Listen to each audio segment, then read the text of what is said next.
Let's jump right into this.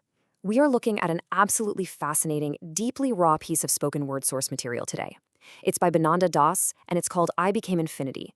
In this explainer, we're going to unpack a narrative that is, frankly, incredibly dense. It's chaotic, it's emotionally charged, and it's totally captivating. We'll look directly at the text to explore these huge, profound themes: persecution, the desperate struggle for personal destiny, and ultimately a really staggering sense of ascension. This is a text that completely blurs the lines between reality, paranoia, and poetry. It taps into that very universal feeling of being totally overwhelmed by systems that are just way outside of our control. So, let's get into it. Right off the bat, the text hits us with this incredibly powerful opening line. I made a choice to work hard, but my destiny was being written by God. Look at that immediate tension. The speaker starts with a strong assertion of free will, right? They made a choice, they put in the effort. But then, boom, that personal agency is instantly undercut by this massive, inescapable external force. God, in this context, is already authoring the outcome regardless of the speaker's hard work. And this perfectly sets the stage for the entire piece. It's this relentless tug of war between wanting to be the author of your own life and feeling like you're just a mere character in someone else's play. To help us make sense of this pretty chaotic narrative, here's our roadmap. We'll go through 1, the script versus destiny; 2, systems of persecution; 3, the recurring chorus; 4, the cast of doctors; and finally, 5, becoming infinity. Starting with section 1, the script versus destiny. What's really fascinating here is the sheer juxtaposition between the speaker's desperate desire for control and the external forces they feel are manipulating them. Internally, they keep repeating this claim: I was writing my script, I was writing my destiny. It acts like this intense mantra of self-determination. But externally, their destiny is being written by God, or even scarier, they assert they were given a script of a maniac. Just imagine that psychological space for a second. You firmly believe you are the writer of your own life, only to discover someone else is actually holding the pen, forcing you into a narrative of madness. The text brilliantly uses theatrical metaphors to explain this profound loss of control. The speaker tells us, method acting was my love. Now, method acting requires completely inhabiting a role, losing yourself in a character, but doing so by choice. Here, that love for performance is twisted into something deeply cursed. They say they gave me a script of a maniac. So the agency of the actor is entirely stripped away. They didn't choose to act insane. They were assigned a role they just couldn't escape.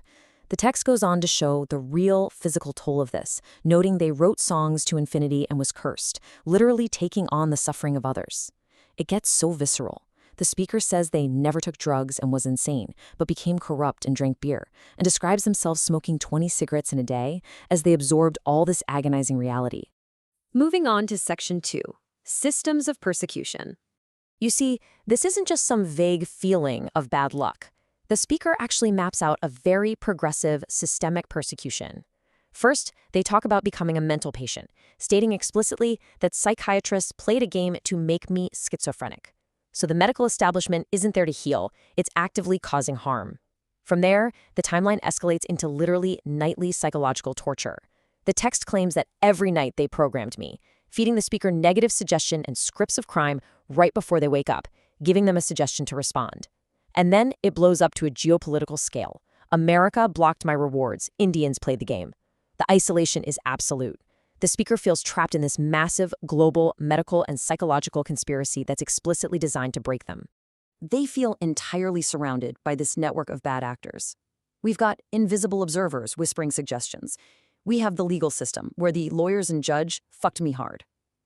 And it bleeds into personal relationships, too. They describe a professor turned out to be an inspector, hiding his character, hiding his personality. The text descends into this really raw, self-reflective paranoia. The speaker admits they were an idiot and an ass regarding these mysterious sex games played to win, confessing they never knew how to react, so they just observed and they played the game. It all builds to this incredibly chilling realization of total surveillance. Everyone is observing me without any shame. Literally nowhere to hide. Which brings us to section 3, the recurring chorus.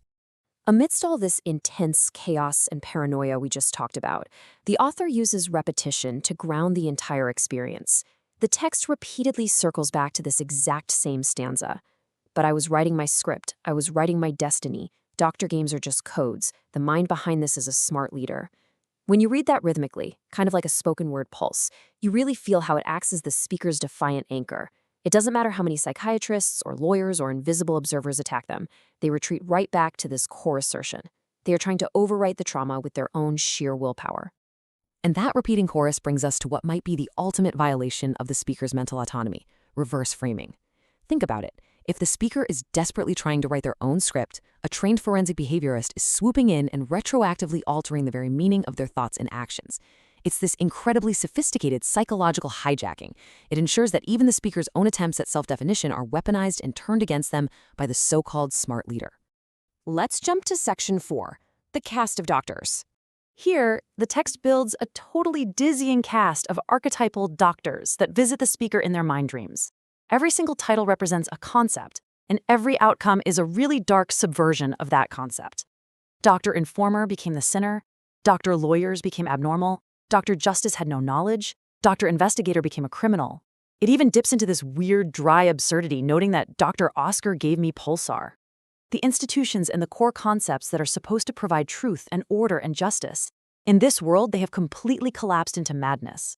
Right in the middle of this fast-paced list, there's a really specific, oddly detailed anomaly that I want to highlight: Dr. Controller. According to the speaker, Dr. Controller is the patriot loving his country very much, and no one liked his songs and they said he was wrong. That one really stands out from the rest of the list, doesn't it? It's deeply tragic and super specific. Honestly, it almost feels like a mirror for the speaker themselves, someone who is driven by this passionate internal truth, but who is ultimately rejected, completely misunderstood, and just told they are wrong by the rest of the world. And that leads us to Section 5, Becoming Infinity. Just before the ultimate ascension in this piece, there's a moment of really stark realization. The text says, "Sin and death, that's the film I'm making, in my mind dreams." Think about what's happening here. Throughout the entire piece, the speaker has been subjected to scripts of crime and given a script of a maniac by these outside forces. But right here, they are finally reclaiming their agency.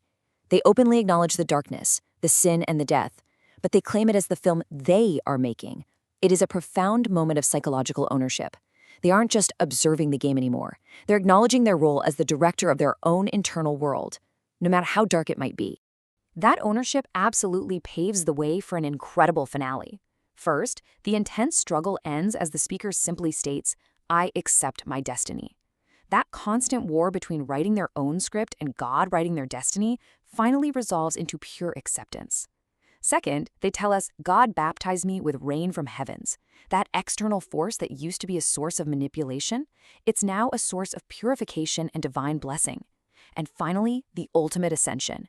I became infinity. I became infinity. I became infinity. By fully accepting the script, the speaker transcends all the pain, the doctors, the systemic persecution, and literally the physical limits of their own existence. Which leaves us with a final, lingering thought to ponder today. We've explored a narrative full of intense suffering, deep paranoia, and a desperate fight for self-authorship. But peace only truly arrives at the very end, through complete surrender. It forces us to ask a really heavy question. When reality feels like it's authored by someone else, when we feel totally trapped in roles we didn't choose, is the ultimate freedom simply choosing to accept the script? It's a beautifully powerful paradox tucked inside this intense piece of spoken word, and one that really resonates with the human experience of trying to find peace in a chaotic world. Thanks for joining me for this explainer, and keep questioning the script.